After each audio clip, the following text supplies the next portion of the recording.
I'm a pretty big Pokemon fan, so when I saw the first trailer for Pokemon Legends ZA, I knew that I had to buy it. This game was pretty exciting for me since Pokemon Y was the first Pokemon game I ever played, and I was pretty interested to see how Game Freak would approach this trip back to the most neglected region in Pokemon.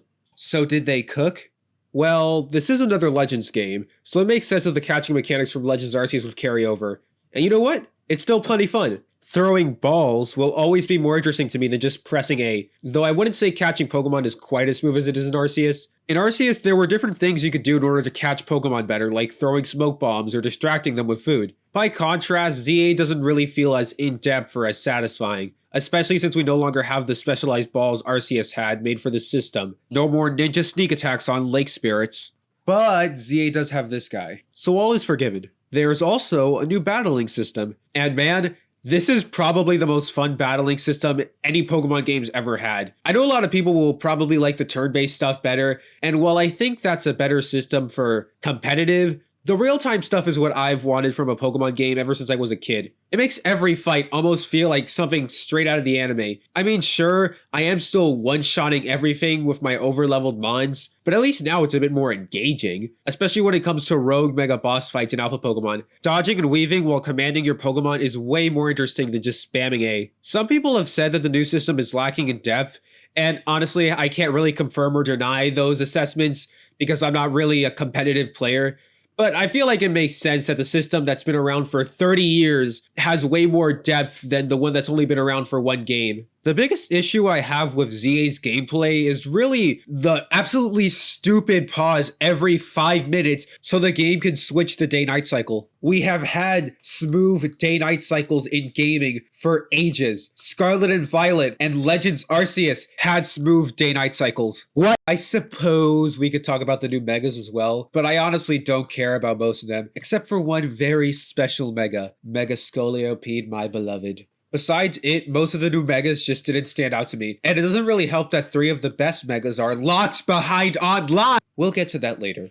One surprise for me was the story. I honestly didn't expect to care about it at all. I legit thought I was only going to care about catching and battling Pokemon. But what do you know? It's really great to see characters from X and Y get out of development. I'm not going to go too deep into the story though, because I want to go straight to complaining, because I want you to go experience it for yourself. One last little bonus of Legends ZA is the reintroduction of character customization to the series. I mean, I guess Scarlet and Violet did have character customization, but no amount of different sock and bag options will make up for the fact that you can only wear like 4 ugly uniforms in the base game. Even though there's definitely room for improvement, it's nice to be able to dress up as a Matrix character. Alright, the compliments stop now. Look, I did have fun with Legends ZA, but I cannot call this a good game. My biggest issue is definitely the absolute greed built into this game's release. They locked 3 Mega Evolutions, some of the most requested Mega Evolutions at that, behind a paywall. A paywall that did not need to be there, mind you. In the game, you can buy all the other Mega Stones through in-game purchases, except for the ones you receive from Ranked. They could have done the exact same thing for the Kalos Starter Stones and made those in-game purchases as well. There is absolutely no reason for this to exist other than as a way for them to make more money.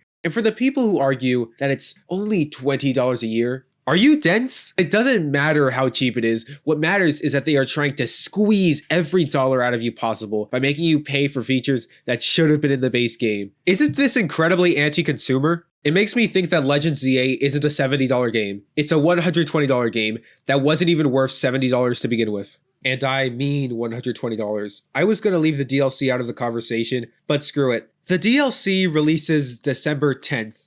Only like 2 months after the game came out. It feels so obvious that this is cut post-game content that they threw into a DLC. And if this isn't repackaged cut content, which I doubt, then that means it's probably rushed. I just can't believe, well, actually I can, that they would do something this openly greedy. I know we've had third versions and DLCs, but it's never felt so in your face. Even then, not all of the game's problems come from paywalls. For one, it's kind of ugly. I know the lack of depth in the windows has become a bit of a meme, but seriously, the fact that the buildings look so flat really takes away from the experience of exploring Lumios. And what's even worse is that most of the buildings don't even have interiors. If you could at least enter a good number of buildings, I would have still been annoyed by how flat the structures look, but I would have just chalked it up to a sacrifice that had to be made in order to have interiors at all. But without interiors, there's just no excuse for how the game looks. Now all you're left with is a city made out of cardboard boxes. And it's so lame because Pokemon X and Y are literally my favorite looking Pokemon games. There were so many times playing X and Y where I just went,